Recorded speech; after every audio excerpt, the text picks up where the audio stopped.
Hello mga kagreat, magandang araw po sa inyo lahat. Nakita nyo po itong binibiyak na ito. Ito po ay miracle fruit or calabash fruit. Sa kaalaman po ninyo, pumunta po kayo sa YouTube. Napakarami pong mga videos tungkol po dito. Ito po kasi napakaraming benepisyo na binibigay sa ating katawan. Para din po sa may mga gout, para din po sa may mga matataas ang sugar, ay pwede rin po itong calabash fruit. Pero aside from that, ito pong calabash fruit, nakilala ko po ito dahil po kay Kuya Narsing. Si Kuya Narsing po kasi suffer po siya doon sa tinatawag na stroke. Yung sa kanya po is severe stroke.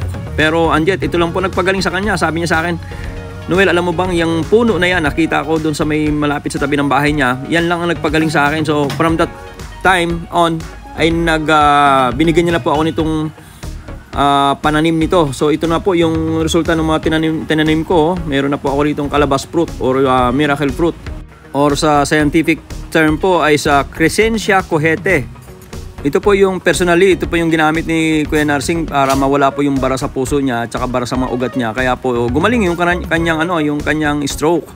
So marami po talagang benepisyo itong miracle fruit. So paano ba ang proseso natin dito sa miracle fruit? Number 1, dapat po medyo mature na po yung bunga, no? So paano mo malalaman mature? Pag medyo matigas na po, pag tinuktok mo at medyo matigas na po yung balat, pwede na po yon. Lumalaki po yan na parang mas malaki pa po sa bunga ng niyog ang bunga niyan. Then bibiyakin nyo lang po yan, no? Pagka medyo matigas na po, pwede pong lagariin actually. Ngayon kung kaya pa po ng itak, pwede rin po. Pinupukpok lang namin para mabiyak namin.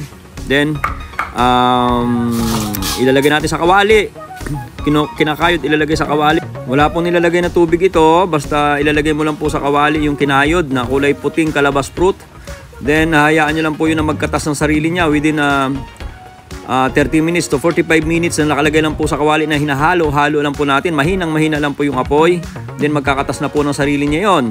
Then mapapansin nyo po yan na kukulay violet na po yung laman yan at malambot na po yan. Then pwede nyo na pong pigain, ilagay po sa strainer, then pigain nyo na po at yung katas nyan ay pwede nyo na pong inumin right there and then pwede na pong inumin at yung mga mapoproduce nyo pa ay pwede pong ilagay sa bote at pwede nyo ilagay sa refrigerator.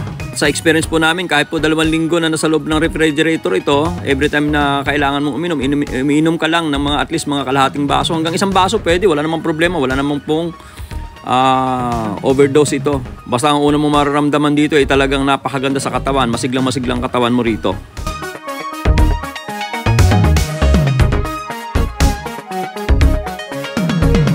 At doon naman sa mga gustong magtanim nitong calabash fruit, itong miracle fruit, mapakadali lang po, no? Maghanap lang po kayo ng meron nito, tapos kumuha lang po kayo ng tangkay.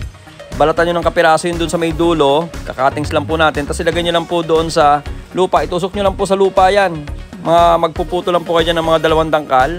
Then, yun na po, hayaan nyo na po yun doon sa pating ninyo o doon sa plastic na may lupa. Then, sisibol na po yan. At after po ng 1 buwan, ay pwede nyo na pong transfer doon sa mismong pagtataniman ninyo yan. Napakadali lang po sumibol yan.